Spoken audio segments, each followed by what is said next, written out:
This is Garis, Masculist, MGTOW flyers, that is 2 3-page essays on the themes of masculism and MGTOW, written by and read aloud by Prof. Dr. Hugo de Garis. This is flyer number 678, entitled The Longer Term Consequences of Masculism on Women. Description. This flyer paints a picture of what life will be like for women after a decade or two in the future of masculism, living in a world where masculist ideas are widely known as feminist ideas, where there has been enough time for the political consequences of masculism to have fully played out. Now the flyer itself.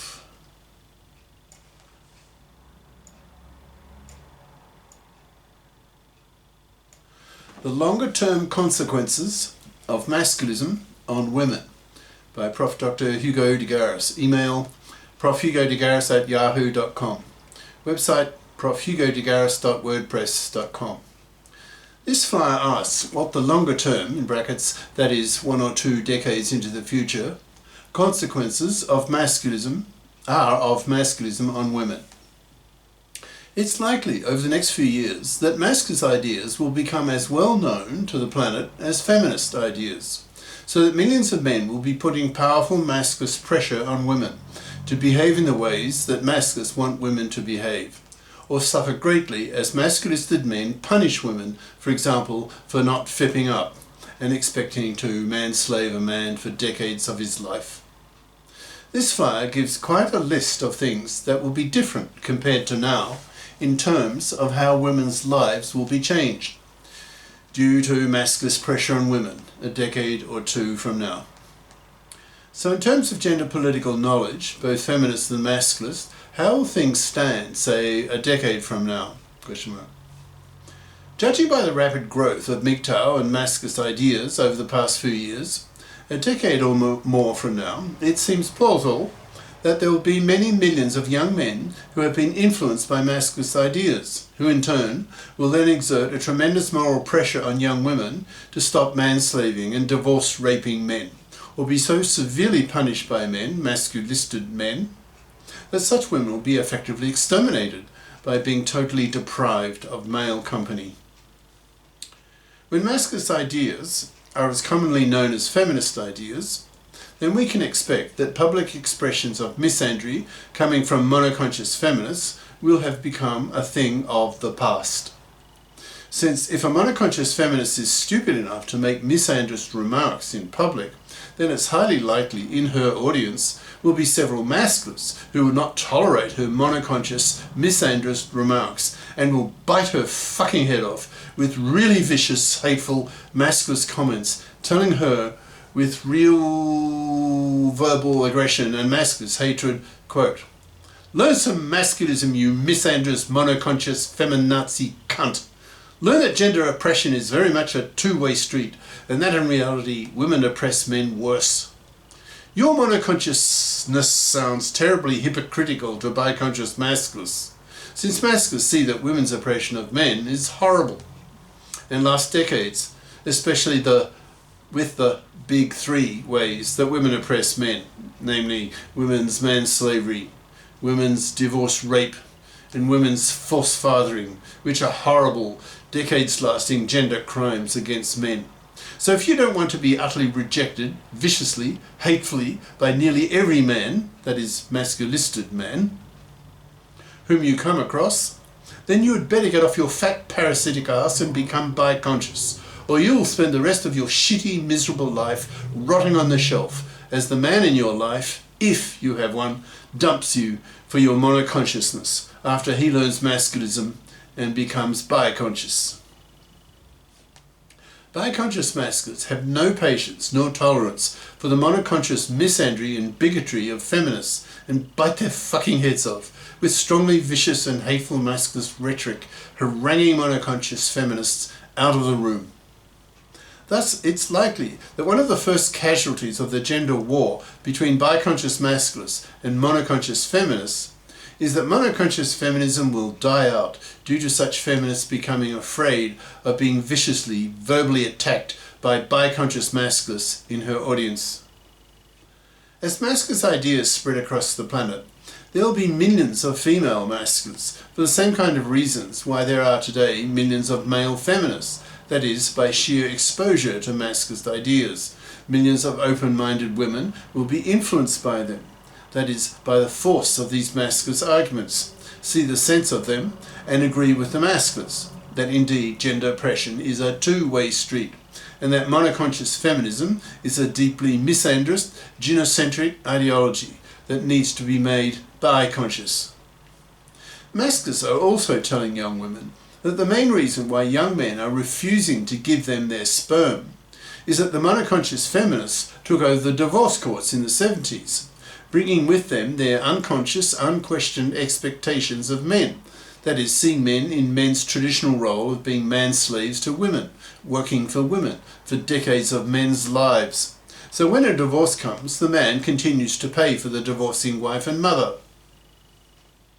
These feminists have thus made divorce so toxic for men, forcing divorcing fathers to lose custody of his kids with a 90% probability in many Western countries, losing his house to his divorcing ex-wife, half his wealth and stuff, forced to make child payments to his kids, whom he'll barely be allowed to see, and if his ex-wife is a real fluffy, be forced to pay her alimony for the rest of his life, with no legal nor moral obligations on her to fip up, so that she remains a man-slaving, divorce-raping parasite, vermin of him, after the divorce, the way she was before the divorce.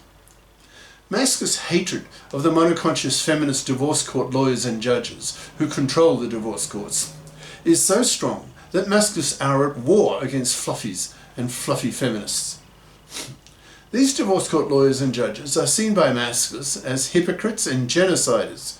Hypocrites because these feminists want equal rights for women in the parliaments, but treat divorcing women as fluffies in the divorce courts.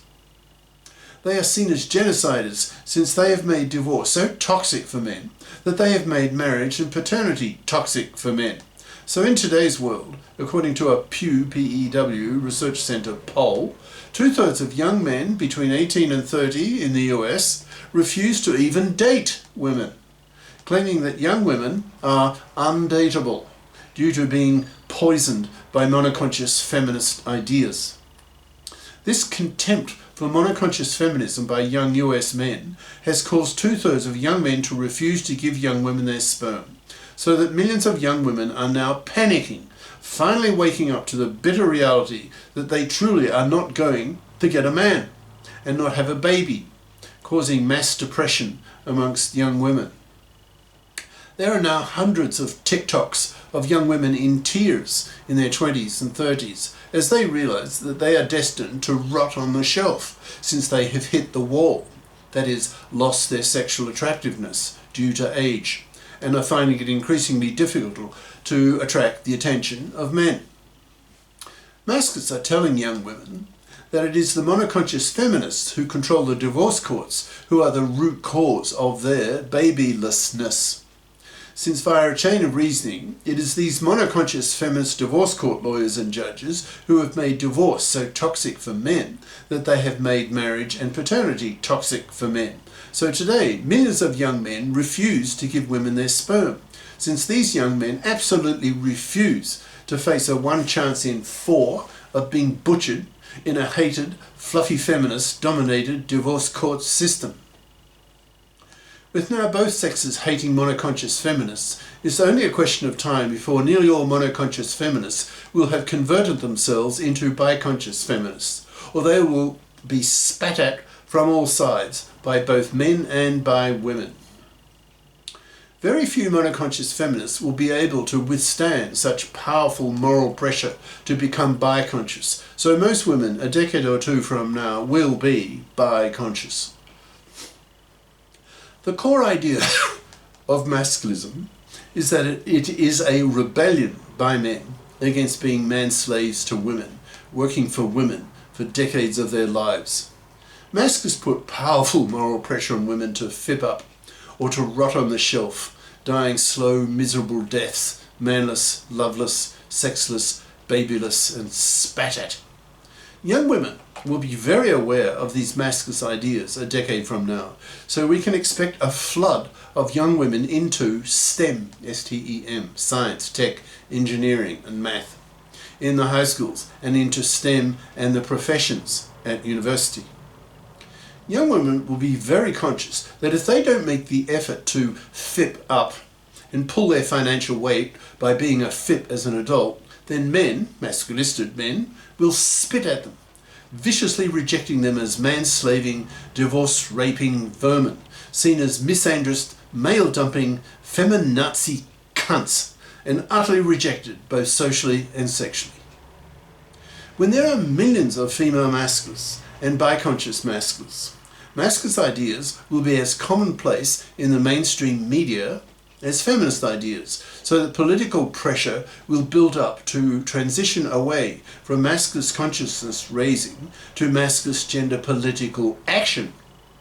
Specifically, the establishment of GECs, GECs, gender equality committees in the parliaments that consist half of female feminists and half of male masculists, so that the gender issues of both sexes are dealt with equally, which is far from being the case in today's increasingly gynocentric society. This is the end of part 1.